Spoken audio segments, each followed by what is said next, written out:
Bom dia, boa tarde, boa noite, qualquer hora que você esteja ouvindo esse podcast. Meu nome é Leonardo, eu estou usando uma camisa preta, meu cabelo é escuro e meus olhos também são escuros, sou branco. Meu nome é Maria Eduarda, eu também estou usando uma camiseta preta, meus cabelos estão presos e eu também sou branca. Meu nome é Larissa, eu tenho cabelo preto, olho escuro e eu tô usando camisa preta. Nós somos o podcast Pod Inclusão, é o nosso primeiro episódio. Nós estamos muito alegres de receber nossa convidada, professora, e ela tem muita propriedade no assunto, que é de Libras e Inclusão, que é a professora Ana Paula. Muito obrigada, professora Ana Paula. Muito obrigada pelo convite. Deixa eu me apresentar também, sou a professora Ana Paula, estou vestida de camiseta branca, tenho cabelos curtos, com luzes, cabelo mais escuro e com luzes, tá? Uso óculos. Muito prazer estar participando desse podcast com vocês, de estar trazendo esse assunto tão importante que é a inclusão. Antes de tudo, né, vamos começar. Fale um pouco da sua experiência na área, fale um pouco da sua trajetória. Minha trajetória é curtinha, né? Tenho 20 anos de experiência em sala de aula, né? Nesses 20 anos de experiência já passaram muitos casos de inclusão, né, comigo, mas eu tenho um lado especial para a educação para surdos, né? E também me especializei agora, há pouco tempo também, para educação com autismo e transtorno do déficit de atenção e hiperatismo, né, que é o TDAH. E hoje em especial a gente vai falar um pouquinho de Libras, né, que é um assunto tão importante e tão especial. Nesses 20 anos eu trabalho na Prefeitura de Campos do Jordão, né, e comecei no magistério, sempre quis ser professora desde criança, nunca brinquei de boneca, nunca brinquei assim de panelinha, de comidinha. As minhas brincadeiras eram lousa e giz, né? Então, sempre quis ser professora.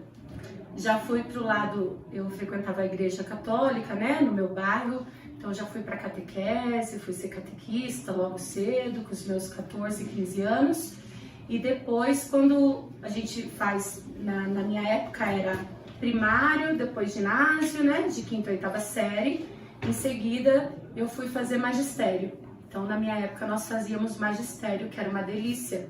Então, nós fazíamos magistério de manhã e à tarde nós fazíamos estágio, que já era um preparatório já para a carreira do magistério, que era uma delícia, né? Nós fazíamos estágio nas escolas do município e numa parte do magistério, desse estágio, eu já fiz na APAE de Campos do Jordão, que foi uma experiência fantástica, que foi bem bacana, que eu trabalhei já lembrando que dia 21 de março é o dia da síndrome de Down, né? De se lembrar, de se exaltar na questão de reconhecimento, né? Da importância do tratamento, da importância de se levar em consideração ao show preconceito, né? Da síndrome de Down, e lá eu comecei a conhecer essa experiência com a síndrome de Down. E aí, depois que eu me formei em magistério, aí eu fui começar a dar aula, ingressei pelo concurso público na prefeitura e comecei a dar aula.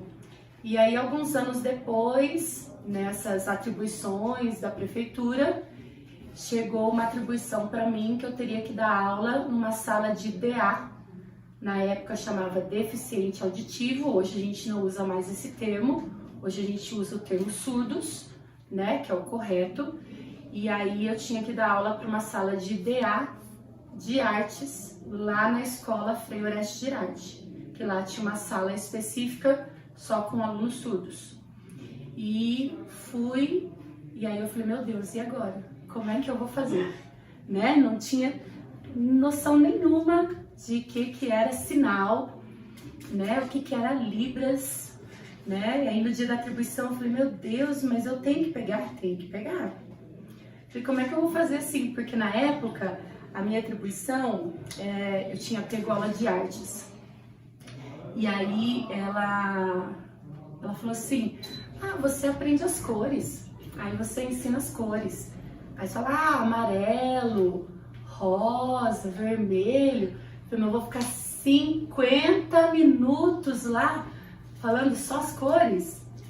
E aí eu conheci uma profissional excelente chamada Sandra Vitoriano, que ela é, né, a gente fala que foi a pioneira aqui em Campos na questão na área da educação, né, pra gente aí na rede municipal, que ela foi, né, nos ensinando aí na rede municipal o ensino de Libras mesmo, né, nos orientando.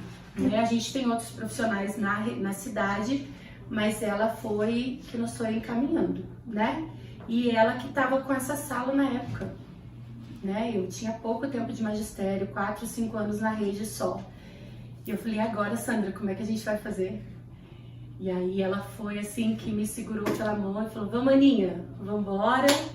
E aí a gente começou a trabalhar estratégias, então tinha os potes nas salas de aula assim, o que era lápis? Então tinha, naquela época, gente, não existia Google, não existia tradutores, aplicativos de tradutor, não existia vídeo pra gente ficar pesquisando na internet. Então a gente usava aquele famoso Capovilla, lembra aquele dicionário? Vocês conheceram aí? Acho que nem... Não! Nossa. É um dicionário gigantesco, grosso assim. Aí eram figuras uma do lado da outra, ensinando como que fazia o sinal. Então lápis, sinal de lápis. Caneta, sinal de caneta. Lapiseira, sinal de lapiseira. Então tinha o desenho do sinal, a gente xerocava aquilo lá, recortava e colocava no potinho os sinais pra gente ir aprendendo. E paralelo com ela eu ia aprendendo rapidamente os sinais para eu ir trabalhando com eles. Então os sinais básicos a gente ia aprendendo junto. E aí eu fui correndo junto com ela. Aí fiz pós-graduação em Libras e Educação para Surdos. Nós fomos juntas para 2 congressos em Florianópolis, que é o berço da Educação para Surdos, para Libras, para a linguística mesmo, né? No que se diz a Libras, que é a UFSC, que é a Universidade Federal de Santa Catarina. Então nós fomos para 2 congressos já lá, ela já foi em vários, né? Eu fui com ela em 2, que foi muito bacana, uma experiência assim fantástica. E hoje ela tá lá na Unital, dá aula na universidade, né? E foi uma experiência muito bacana. Então, assim, foi um choque de realidade, né? A gente precisa estar de frente pra gente sair da zona de conforto, né? Já dizia Jean Piaget, né?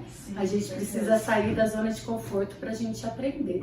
Então, foi aí que eu ingressei mesmo para essa área.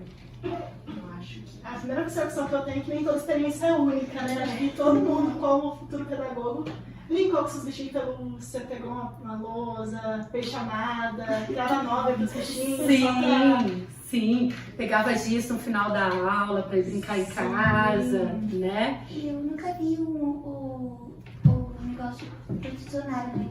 De caneta. Eu achei bem legal. Então, porque assim, antigamente não tinha... Hoje você tem aplicativos que você baixa no celular, né? Que aí, se você não sabe o sinal de alguma coisa, então, por exemplo, eu quero saber o sinal de água.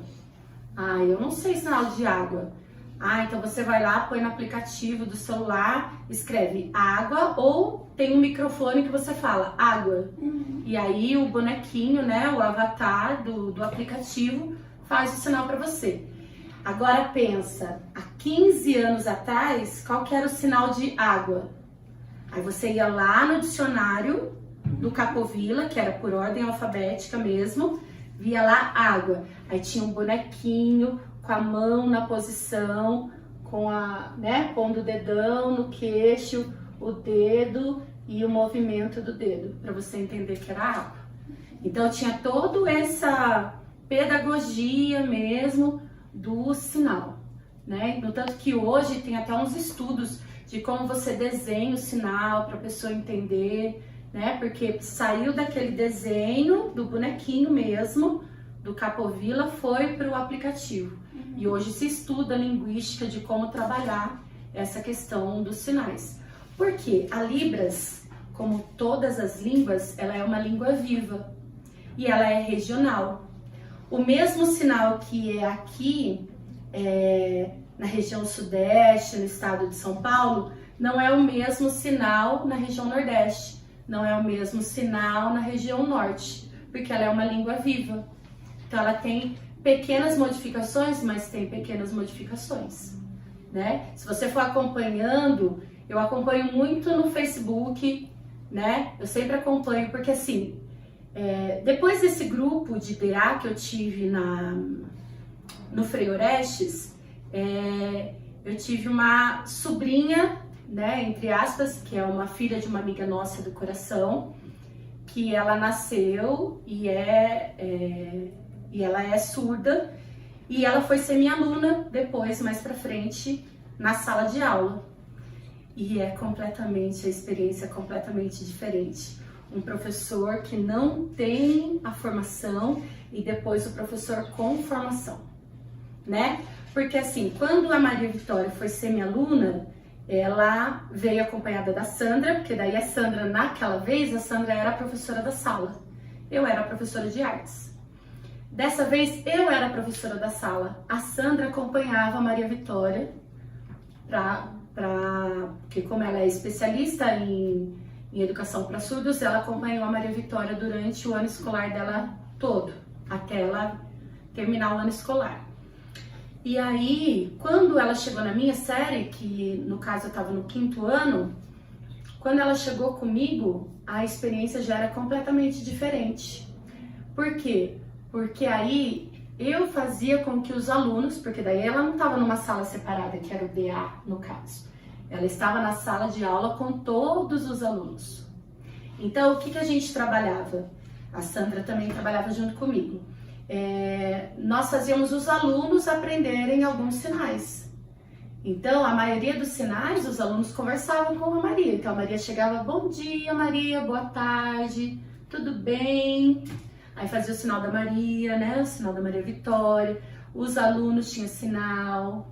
Então, ia pedir alguma coisa para ela, por favor, né? Você pega para mim, por favor? Obrigada, muito obrigada, de nada. Então, os alunos ali na sala, e as crianças são esponja, né? Tudo que eles aprendem é momentaneamente, na hora eles aprendem e vão sugando aquela informação.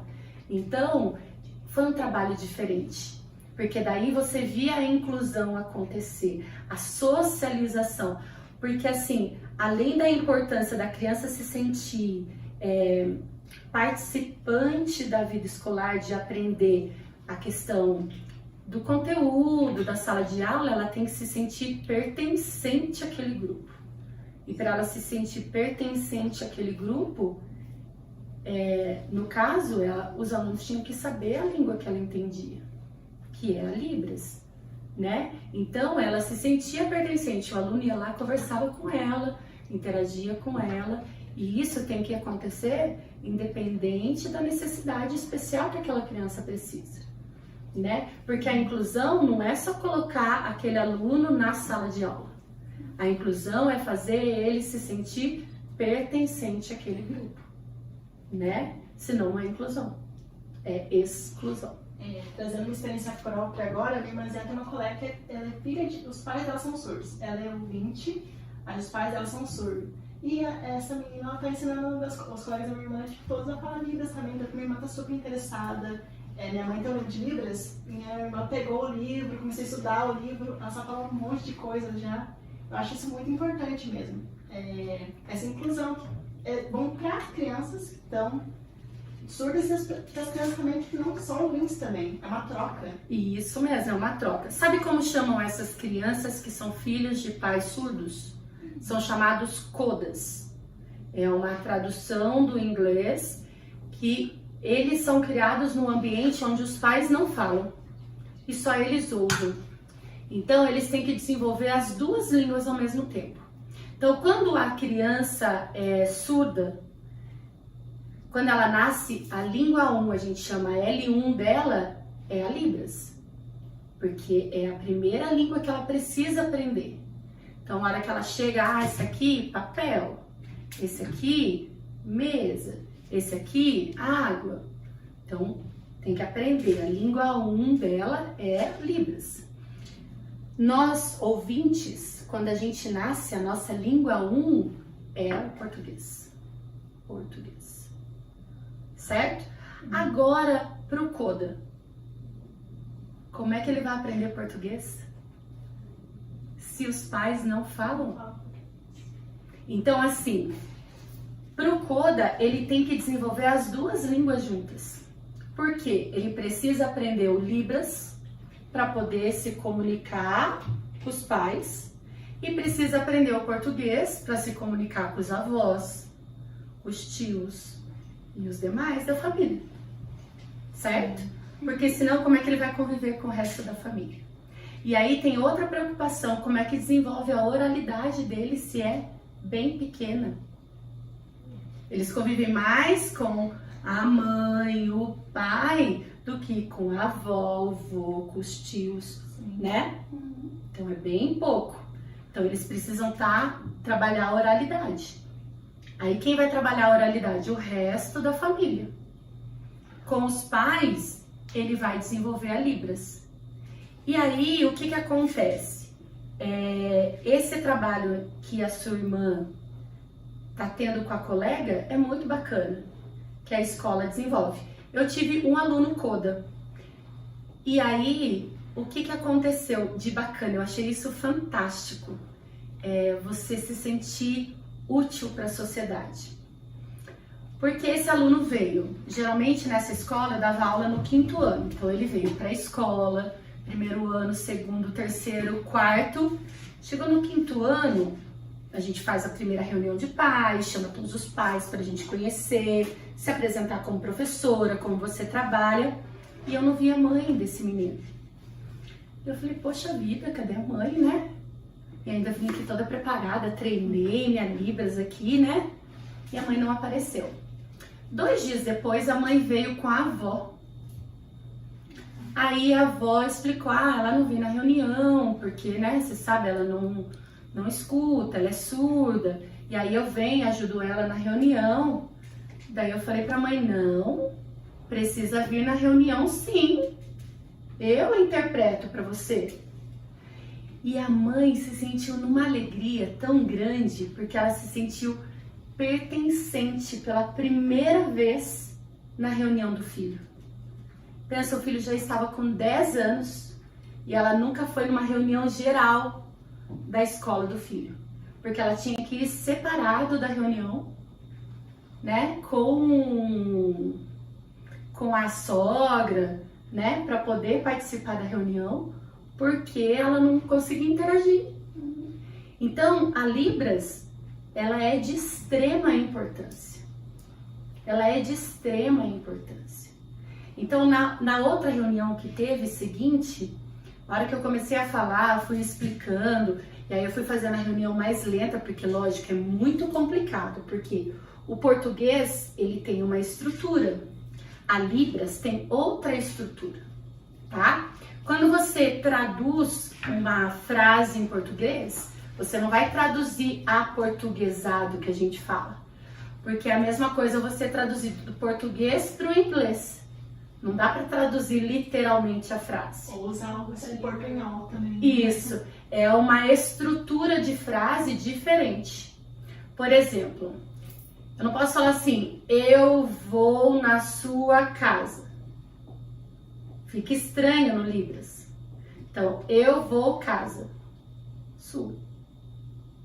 Eu casa sua? Pode. E no português fica, eu posso ir na sua casa? Ó que diferente. Bem diferente, né? Sim. Então tem uma estrutura diferente a Libras. Então na reunião, por exemplo, aí eu ia explicando e fazendo Libras, ela aqui acompanhando. Aí os pais perguntaram, eu falei, olha, é importante todo mundo aprender. Pensa para ir ao médico, pensa para ir ao dentista, pensa para ir comprar pão na padaria, né? Esses tempos atrás, né, eu fui com meu filho tomar açaí. E aí tinha um casal de surdos lá. Eu conheci o rapaz de longe, porque eu acho, se eu não me engano, ele trabalha na Câmara Municipal aqui de Campos. E a esposa dele. E aí eu vi que a atendente estava perdida, não estava entendendo. E ali estava lotado, porque estava muito quente. Aí eu falei para ela assim, você precisa de ajuda? Ela, não, ela se sentiu incomodada. Porque geralmente eles se sentem incomodados, né? Eu falei, eu sei um pouquinho de Libras, né? Ela fez assim, Aí eu fui lá, expliquei pra ela, deu tantos reais, você quer chocolate, você quer outro sabor, né? Aí ela falou que queria outro sabor e ajudou a pagar, pronto. Aí ela saiu, foi lá fora, tomou açaí com os filhos, a hora que saiu agradeceu. Mas sabe você se sentir que você pode ajudar alguém? É a mesma sensação que você vê uma senhorinha que precisa de ajuda para carregar sacola. Não dá eu brinco com os meus alunos que dá aquele quentinho no coração, você poder ajudar alguém. Então eu acho que assim, a Libras, ela precisa fazer parte do currículo escolar. Eu já levantei muito essa bandeira e continuo levantando. A Libras, ela precisa fazer parte do cotidiano de todo mundo, né? Hoje ela já faz parte do currículo da licenciatura nos cursos de ensino superior, na pedagogia, letras, biologia, matemática, tudo que é licenciatura tem o curso de Libras, tem a matéria de Libras, mas tem que se estender mais. A gente tem que entender que ela é uma língua oficial do Brasil, né? E ela está aí, né? Tão fácil de aprender, tão prático de aprender, e quando a gente aprende, começa a usar, é tão prático. Tem sinal que ele é universal. Vocês conhecem um sinal universal do Libras? Que você mostrar em qualquer lugar do mundo, todo mundo conhece? Não? Esse sinal aqui, ó. Você sabe que sinal é esse? Te amo. Eu te amo. Porque ele vem do inglês. O I de I, o L de love e o Y de you. Então, em qualquer lugar do planeta, independente que nos Estados Unidos é o ASL, em outras línguas, esse sinal ele é universal. Qualquer lugar do planeta que você for, se mostrar para alguém que conhece, vai saber que esse é o sinal eu te amo. Eu sou da paz, aqui é amor, aqui é tranquilidade, eu te amo. Então a Libras, ela tem que propagar. E ela tem que correr também pelos meios de comunicação, né? Seria tão interessante a gente assistir um jornal e ter uma janelinha ali com intérprete de Libras. Todos os jornais deveriam ter essa janelinha, né? Com o intérprete ali fazendo. Hoje a gente tem o Jornal da Cultura. O Jornal da Cultura tem ali o intérprete. Esse intérprete, um dos que fazem o intérprete ali do Jornal da Cultura, é o Hélio. O Hélio, eu conheci ele no congresso lá de Florianópolis, que eu estava lá.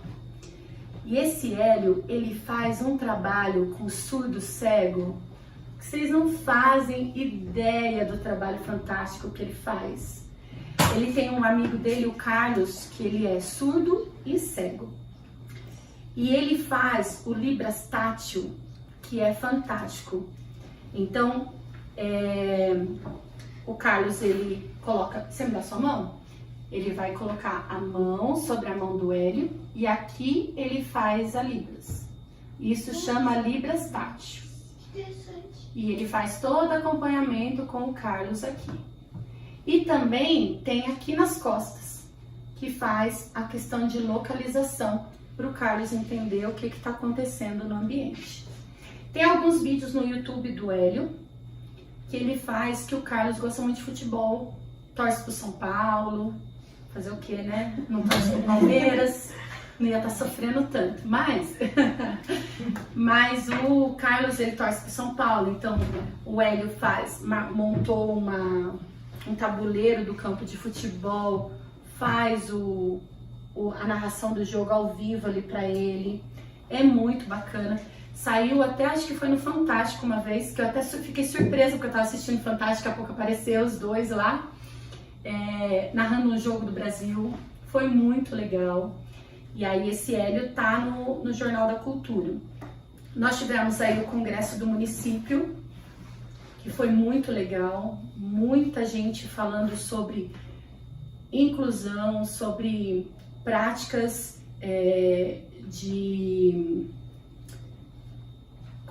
práticas de inclusão, de acessibilidade, né, de acesso a todos aí no Congresso de Municípios e mais outras demandas que o município precisa, e tinha intérprete. Uma delas era a Sandra Vitoriano e uma colega dela lá da Unital também, a Vivi, e assim, pra gente ver, né, que tantos caminhos aí dão valores à questão da inclusão. Então a gente tem que começar a divulgar. A gente viu que hoje a divulgação é a chave do negócio, o network é a chave do negócio. Então a gente tem que divulgar. Porque é muito importante, agora parando para pensar, basicamente nas TVs maiores, assim, literalmente só na hora da classificação indicativa que tem a IVAS, ou na campanha política. Isso mesmo. Porque na campanha política tem, porque é lei. É legislação. Questão de inclusão mesmo, na legislação. Nas campanhas políticas tem tanto legenda do que o candidato está dizendo, como tem intérprete, para que todo mundo tenha acesso ao que o candidato está dizendo, para na hora do voto saber o que vai votar. Então isso é lei, né? Mas precisa de políticas públicas